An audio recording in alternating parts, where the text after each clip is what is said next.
If the foundations be destroyed, what can the righteous do?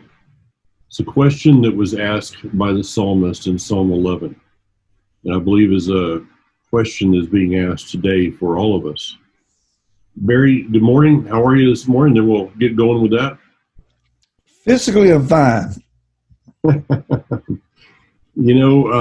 kind of threw you a curve here about 15 minutes ago. We had something planned, and I said, do we dare talk about the elephant in the room? And, that's pun intended there, that we're in days that people are looking for some answers. I do not say that we're going to find all those answers here in the next few minutes, but we're going to go out into the weeds, kind of departing from what we normally try to do with this program, and discuss some of the issues that are going on today. That verse, if the foundations be destroyed, what can the righteous do? What does that verse mean to you? Well, it prompts me, first of all, to ask a question. What foundations? Mm-hmm.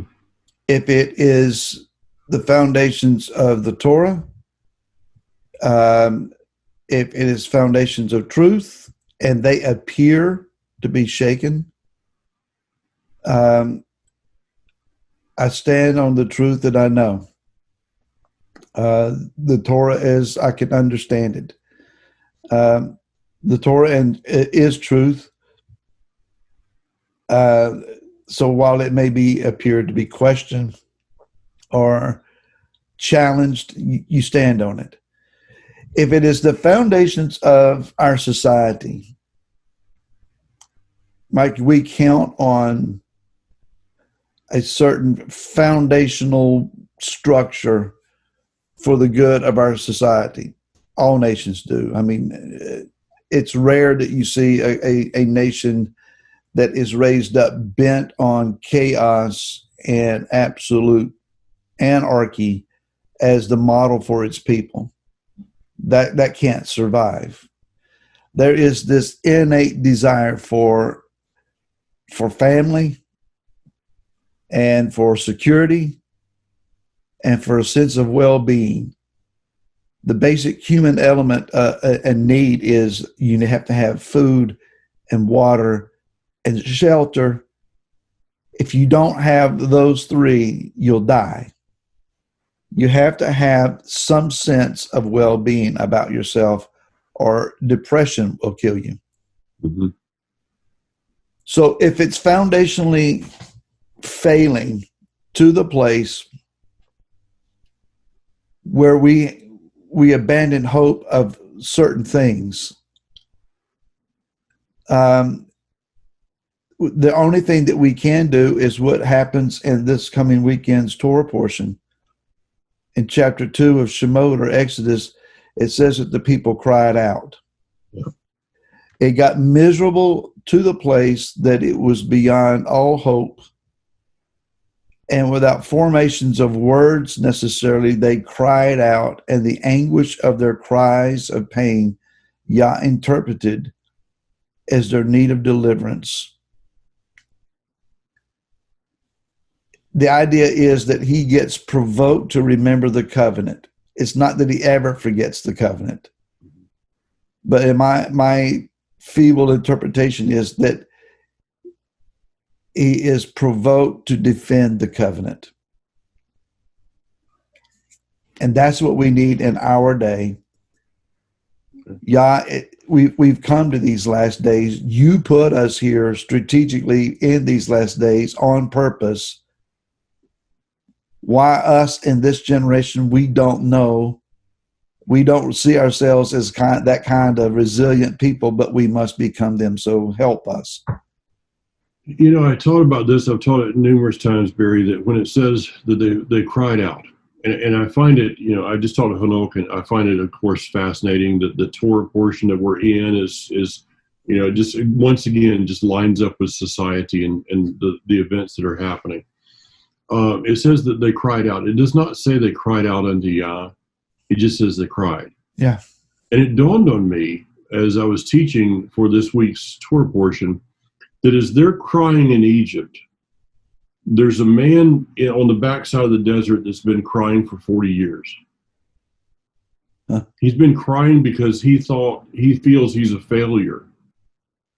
So the deliverer is also crying out. And the cries of both of them come together for redemption. Not that Yeshua, Messiah, feels he's a failure, but is it possible as our spirits are being stirred to cry out for deliverance, that it is an answer to his cry of the day? And we talk about the kingdom. I mean, we've talked about that for how many years together? No matter how much, I mean, collective, we could put all of our collective yearning together for the kingdom and it not equal out to his yearning for the kingdom. So is our meager yearning on this side an answer to his prayer?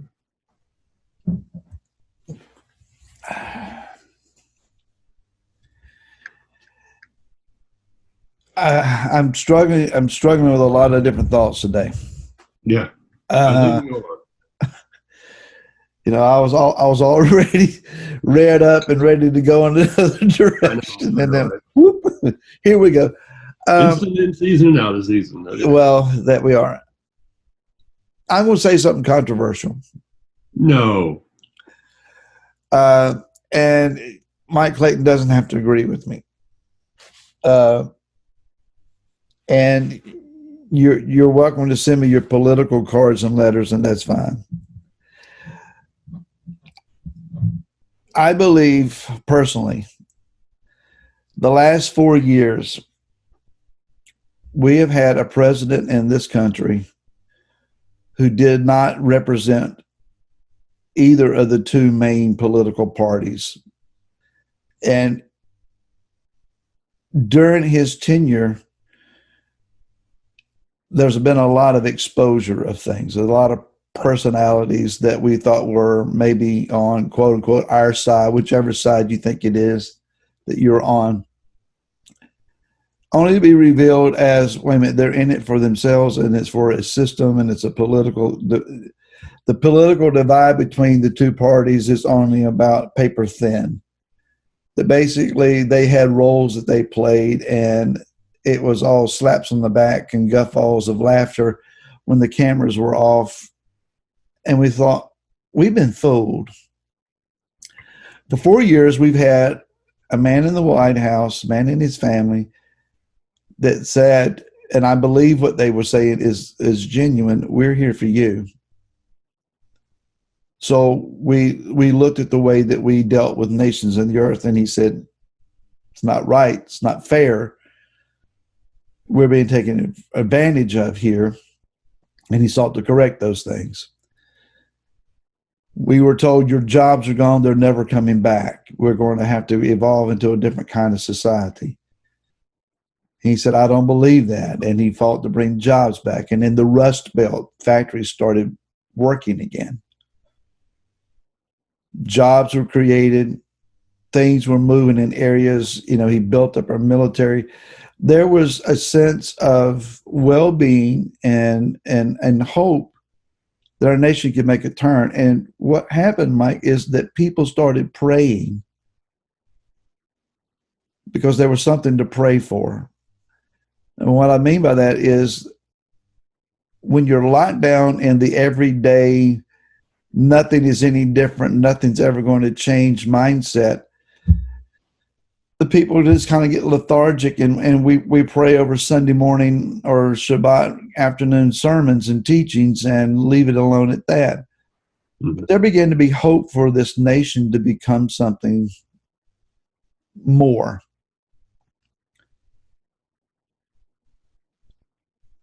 For 4 years, and in the process of 4 years, and even though it was fought over and resisted at every turn, there were some, and here's what may be a little controversial, and you just have to hang with me for a second. There were some kingdom-esque things beginning to show up There was hope. There was a sense of we got a chance to get somewhere. I'm not going to labor and it all be taken away. My taxes have been lowered. My family's found jobs, so we're no longer scrapping. At least not, we're beginning to get some traction here and move ahead. There was some willingness for people to invest and to make some things moving. There was a subconscious hum as America started working and functioning and going somewhere. Those are ideals that we had a taste for in the kingdom. Mm-hmm. That there would be security, that there would be some sense of well-being, there would be some hope, that there would be light in the earth. If nothing else, if everything and every effort fails and we end up with a completely democratic, let me rephrase that, a completely liberal, progressive, socialist agenda for this nation, that taste in our mouth is not going to go away. And it may have germinated in us an understanding of this is what you want. What you have is not what you want. So you need to pray again for that which you had a taste for, even if it means the whole world's got to change for you to get it. Mm. Mike, we tend to look at things through American eyes, and we can't help that. I mean, this is where we are. And I realize that there are people who watch our videos that are in like South Africa and Australia and other places, and their systems are different, and their cries for relief are for different things. Their violence, in South Africa, there's violence that it's already happening there. And I cry out for many that are there that are hurting.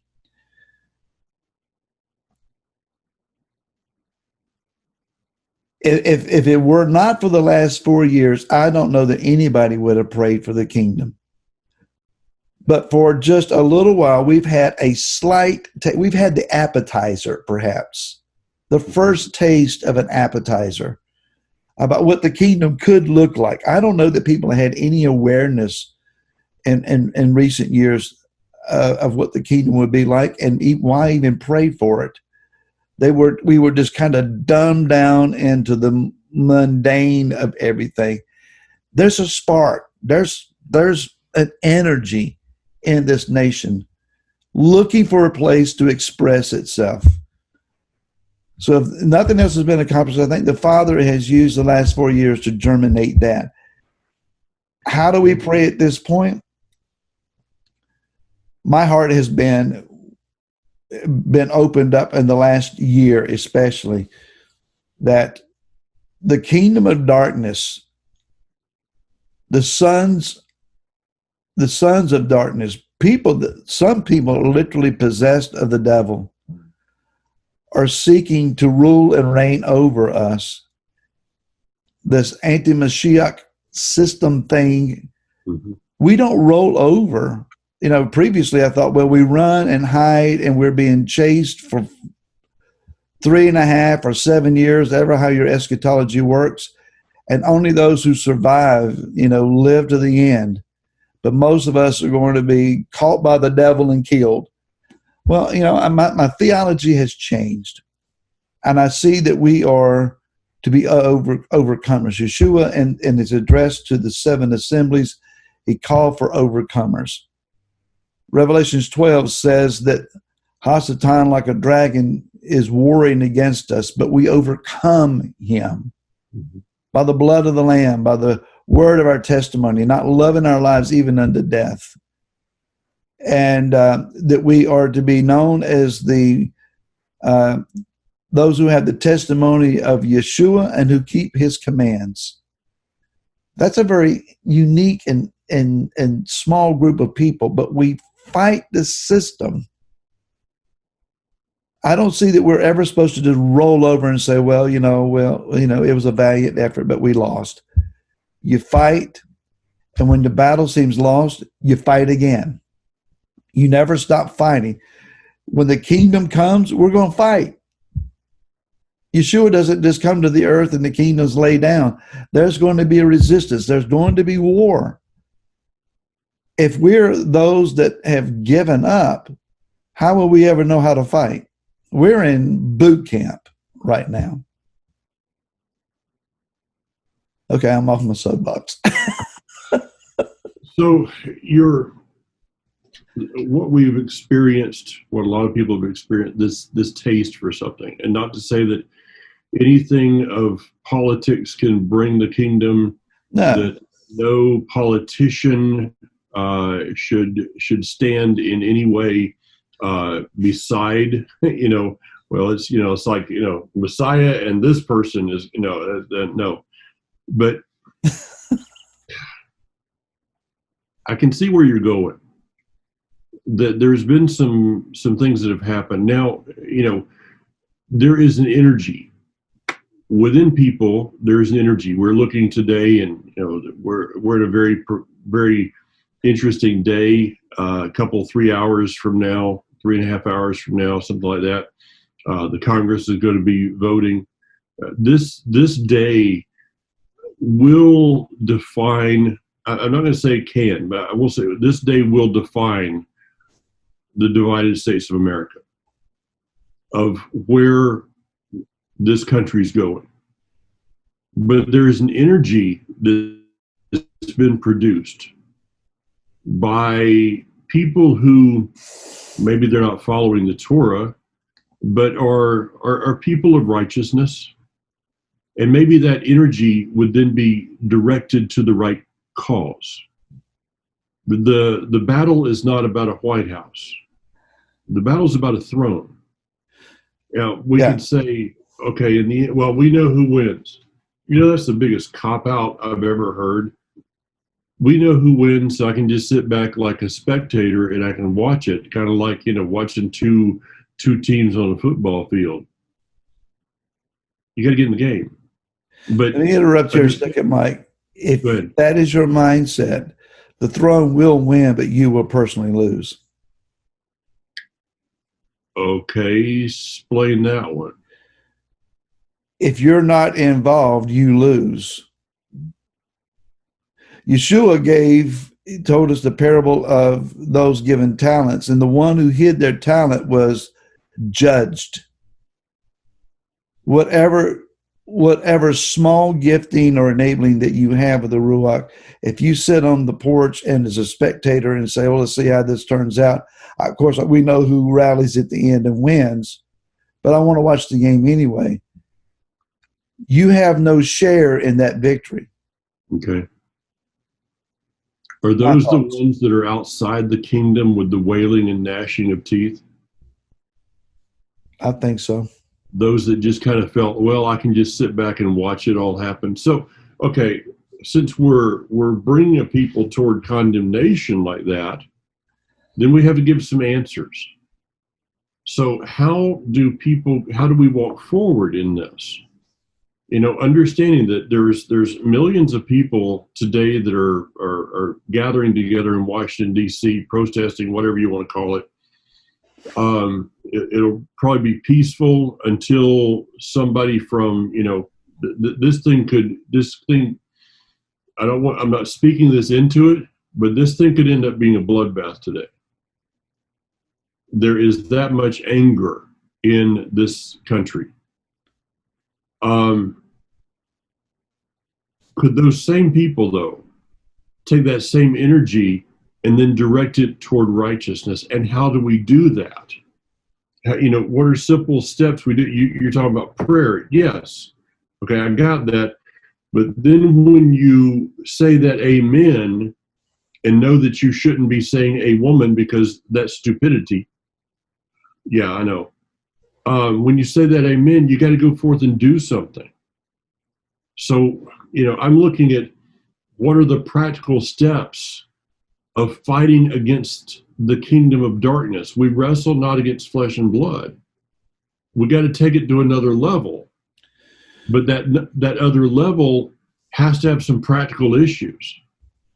It can't just be a people that spend 24/7 laying on their face in prayer is got to be when you get up from that position or whatever your posture is, then you have some aspects of how to deal with the natural realm in a way that affects the natural realm. Am I getting anywhere?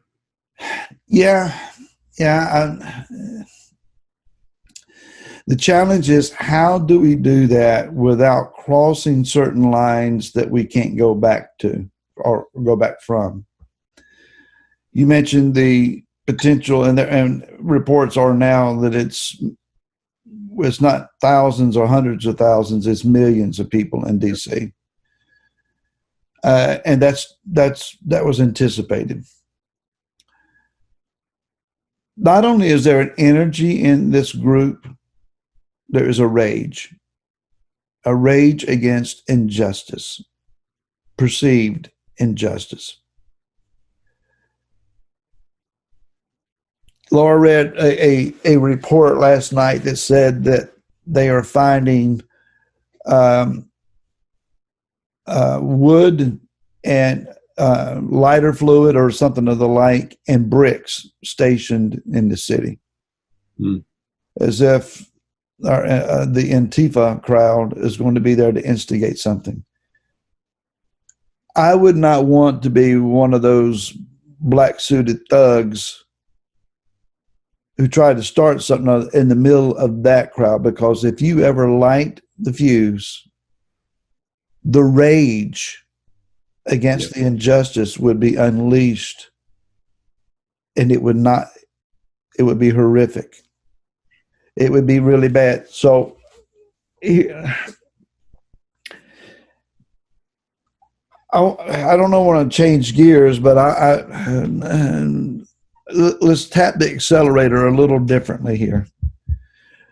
As Americans, we tend to look at this from our more acceptable, common theological backgrounds and understanding of the last days.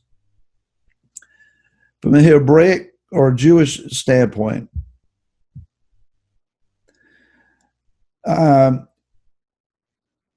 the focus of the Jewish mind, at least among the observant ranks, is our calling is to be the diffusing of Yah's presence in our environment. Mm-hmm. As we go through our lives, may His essence, reality, revelation be diffused through us as light to whatever our environment is. Yeshua said as much. You're the light of the world. You can't be hid. You need to stick yourself out in the middle of the darkness so that everybody can see. A lot of vulnerability there. Yeah. What is it that Yah is looking for then? I think He is still crying out through His people, diffuse through, allow me to allow my core values of righteousness and justice, tzedakah v'mishpat, let it be diffused through you. Now, it may not be perfectly expressed. The diffuser is not without flaw in its design, or not in its design, but in its functionality. We have our stuff, and our filters tend to give a different odor at times to what we're diffusing. But Mike, I think that's what we got to cry out for. I don't want to be a part of an angry armed mob that just starts unleashing pent-up rage against available targets. That's not going to help our cause. And there are those that are advocating for that now. Neither can we sit back and say, well, God is love, and we're just going to love everybody, and we're going to pray for whoever's in office as if, that's the mandate and we have no other choice. And, well, I'm just going to try to get along with whoever's there. No. You stand, as you said a while ago, for the throne, and we must be crying out. They cried indiscriminately and without words. doesn't mean that that's what you and I have to do. We can cry out with a sense of knowledge and understanding. We're not so gone in the Mitzrite systems that we have forgotten our covenant and lost a hunger for the land. We have that. We have what they didn't have. And so we need to cry out, Father, let your righteousness and your justice prevail in the earth. And may it produce in us an intense heart for the kingdom that cannot be shaken. And then in the end, be able to put that into answers for people. You know, we both, we remember back to 9/11 and what was going on in the days after that. Churches were filled for about 3 weeks. Why did they close? Why did there so many people go to church during that time? And then, you know, a few weeks into it, they went back to their old life because they didn't find the right answers. They didn't find answers that were plausible, answers that provided life. And so what I see right now, Barry, is if we go to the same place of anger, of loss of hope, then when you talk to somebody that's around you, maybe a neighbor or somebody you know, conversations over pumping gas or whatever it may be, if you don't have any hope, how can you possibly tell them about hope? We need to make sure that as all of this is being lived out in our midst, that we keep our hope alive, because that's the only way we can tell somebody else about hope. You know, people are being deceived today. I think you hit some words a few weeks ago on during one of your something you did. I can't remember which one, but a grieving of a society. I think that's something that I've talked to Kathy about this. We're all going through some of that, of a grieving, and I think that this is what was going on in Egypt when they were crying out. They were grieving over what was being lost. But the problem, the reason they never were able to get to where they were supposed to go is because they never turned that grief of loss into hope of future. Yeah. May we not lose track. The word that I started with, if the foundations be destroyed, what can the righteous do? There's nowhere in that psalm. Go back and read it. Psalm 11. There's nowhere in that psalm that says rebuild the foundations. Because if foundations are being destroyed, that means they're not the foundations that the Almighty made. Because according to Hebrews chapter 11, his foundations can never be destroyed. So yeah, maybe we're grieving over some things. But in the end, what that psalm does say is very similar to the words of Yeshua in Matthew 24. When you see these things come to pass, look up, for your redemption draws near. What does that mean? It means don't ever lose hope. Don't lose hope of where we're going. Don't get so much, so anchored down to what is happening in the natural realm around us, that we forget about that we have a spiritual realm that we should be operating in. I think that's what Shoal was talking about. We said we wrestle not about against powers and principles, or against we wrestle not against the things of flesh and blood. Thank you very much. Yeah, this is not a battle that is won or lost at a voting booth. Now, the voting booth is very important. Don't shirk your responsibilities.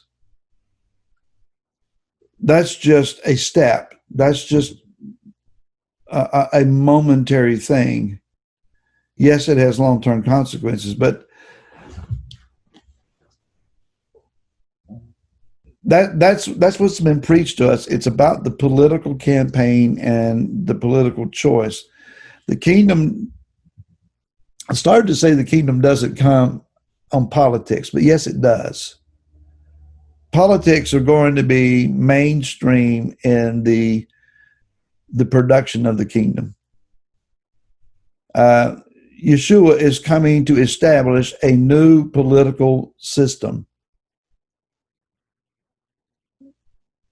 the earth is going to switch from a representative form of government or a democratic form of government with Knessets and parliaments and congresses, etc., to a monarchy, and an absolute monarchy at that. There's going to have to be a mental shift in the earth. That said, my war is not against political identified individuals, but rather the principalities and powers that are operating behind them.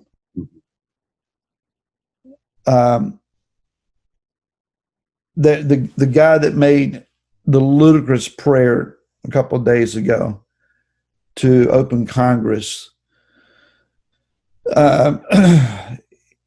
in an article about him, it was noted that in a previous Congress that he mentioned to I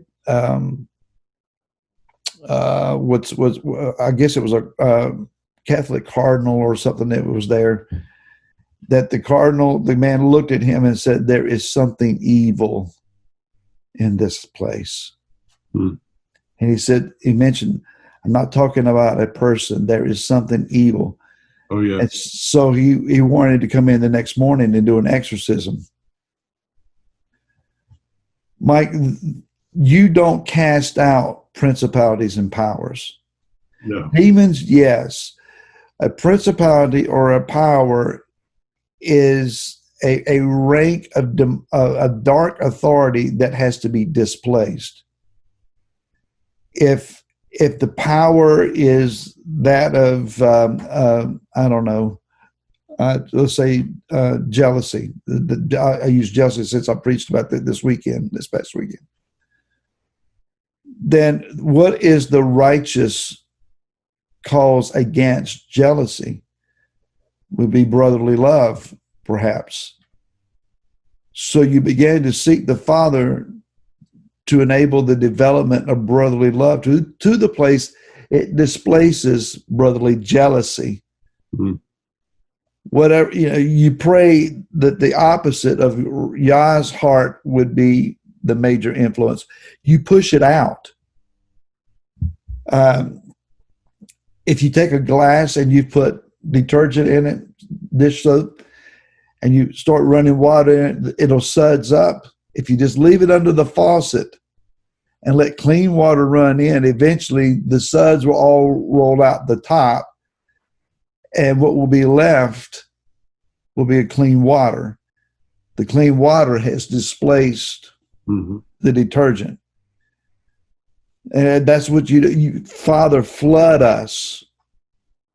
So I'll